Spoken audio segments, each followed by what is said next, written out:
Assalamualaikum warahmatullahi wabarakatuh. Perkenalkan, nama saya Yunita Ramayanti dengan NIM 1915401061 dari kelas reguler 2. Di sini saya akan menjelaskan tentang shock kardiogenik. Pertama, saya akan menjelaskan apa itu shock kardiogenik.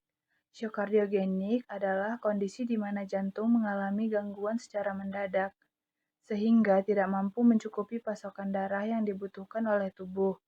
Walaupun jarang terjadi, kondisi ini umumnya merupakan komplikasi dari serangan jantung dan membutuhkan pengobatan segera. Shock kardiogenik disebabkan oleh kegagalan fungsi pompa jantung yang mengakibatkan curah jantung menjadi berkurang atau berhenti sama sekali untuk memenuhi kebutuhan metabolisme. Shock kardiogenik ditandai oleh gangguan fungsi ventrikel yang mengakibatkan gangguan berat pada perfungsi jaringan dan pengantaran oksigen ke jaringan. Yang kedua yaitu gejala shock kardiogenik. Gejala shock kardiogenik mirip dengan gejala gagal jantung, namun lebih serius. Beberapa indikasi umum yang patut kita waspadai meliputi napas cepat dan pendek, berdebar-debar, denyut nadi melemah, nyeri dada, pucat serta tangan dan kaki terasa dingin, linglung atau gelisah serta berkeringat, hilang kesadaran atau pingsan, frekuensi buang air kecil berkurang atau sama sekali tidak buang air kecil. Jika Anda mengalami gejala-gejala tersebut, segeralah ke rumah sakit, terutama bagi yang sudah berusia lanjut, memiliki penyakit jantung koroner atau gagal jantung, pernah mengalami serangan jantung, dan menderita hipertensi atau diabetes. Yang ketiga yaitu penyebab shock kardiogenik. Secara umum, kurangnya aliran darah ke pembuluh darah koroner atau pembuluh darah yang memberi suplai oksigen atau jantung. Ini akan merusak ventrikel kiri, yaitu ruang jantung yang mengalirkan darah ke seluruh tubuh. Keadaan tersebut biasanya terjadi pada serangan jantung.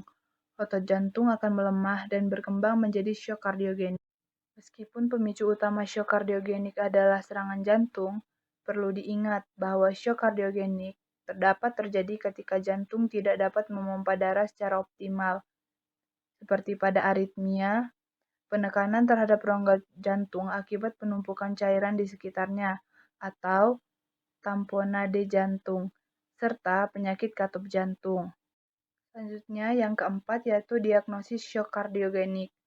Seorang dapat dicurigai menderita shock kardiogenik berdasarkan gejala-gejalanya. Untuk memastikan hal tersebut, dokter akan mengadakan beberapa jenis pemeriksaan seperti pemeriksaan tekanan darah.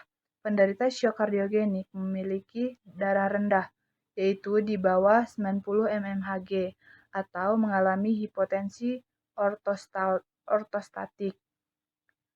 Elektrokardiogram atau EKG dilakukan untuk mengetahui aktivitas listrik pada jantung dengan menempelkan beberapa alat pada dada, pergelangan tangan, dan kaki, serta tersambung dengan mesin melalui kabel-kabel. Ronsen dada. Ronsen dada dilakukan untuk pemeriksaan struktur fisik serta ukuran jantung, sekaligus keberadaan cairan dalam paru-paru. Tes darah untuk mengetahui kerusakan jantung dengan pemeriksaan enzim jantung atau troponin dan CKMB, serta memeriksa kadar oksigen dalam darah dengan analisis gas darah. Ekokardiografi. Ekokardiografi dilakukan dengan menggunakan gelombang suara. Ini dilakukan guna melihat struktur, ketebalan, dan gerak tiap denyut jantung.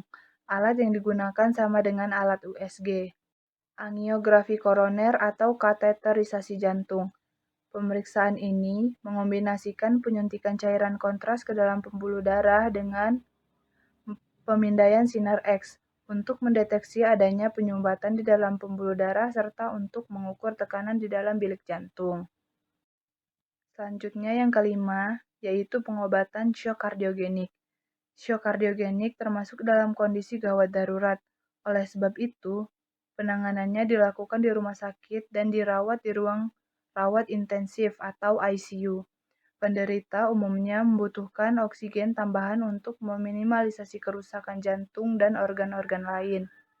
Alat bantu nafas atau ventilator juga kadang dibutuhkan sementara. Obat-obatan dan cairan yang diperlukan tubuh akan dimasukkan melalui infus.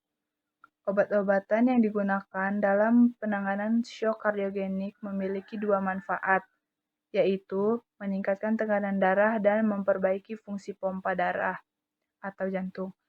Beberapa jenis obat yang mungkin diberikan adalah dobutamin, norepinephrine, dipamin, atau epinephrine. Karena penyebab terbanyak dari shock kardiogenik adalah serangan jantung, penting untuk mengatasi serangan jantung yang terjadi. Selain serangan jantung, penyebab lain seperti penyakit katup jantung juga harus diatasi, misalnya dengan operasi penggantian katup jantung atau pemasangan alat ventricular assist device untuk memperbaiki pompa jantung. Dalam kasus aritmia yang mengancam nyawa, terapi kejut jantung dengan defibrilasi atau kardioversi akan diberikan. Dapat juga dilakukan pemasangan alat pacu jantung untuk denyut jantung yang lemah. Yang keenam yaitu komplikasi shock kardiogenik. Shock kardiogenik dapat membahayakan nyawa jika tidak segera ditangani. Beberapa komplikasi lanjutan yang dapat terjadi adalah kerusakan pada organ ginjal, hati, dan otak dikarenakan pasokan oksigen yang kurang. Kondisi shock kardiogenik yang ditangani secara dini dapat menurunkan potensi kematian, namun tidak ditangani kesempatan pulih akan sangat kecil.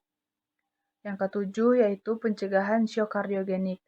Mencegah serangan jantung merupakan langkah utama untuk menghindari shock kardiogenik. Terdapat banyak langkah pencegahan sederhana yang bisa kita lakukan, di antaranya adalah: yang pertama, menerapkan gaya hidup sehat. Beberapa contoh gaya hidup sehat seperti berolahraga teratur, mengusahakan berat badan ideal, mengurangi makan berlemak dan tinggi kolesterol, serta tidak merokok. Yang kedua, mengendalikan penyakit-penyakit yang meningkatkan resiko penyakit jantung, hipertensi, diabetes, dan kolesterol tinggi. Merupakan penyakit yang dapat meningkatkan resiko penyakit jantung. Lakukan kunjungan teratur ke dokter bila memiliki penyakit tersebut, agar mendapatkan penanganan yang tepat sehingga penyakit jantung dapat dicegah. Wassalamualaikum warahmatullahi wabarakatuh. Demikianlah penjelasan dari saya.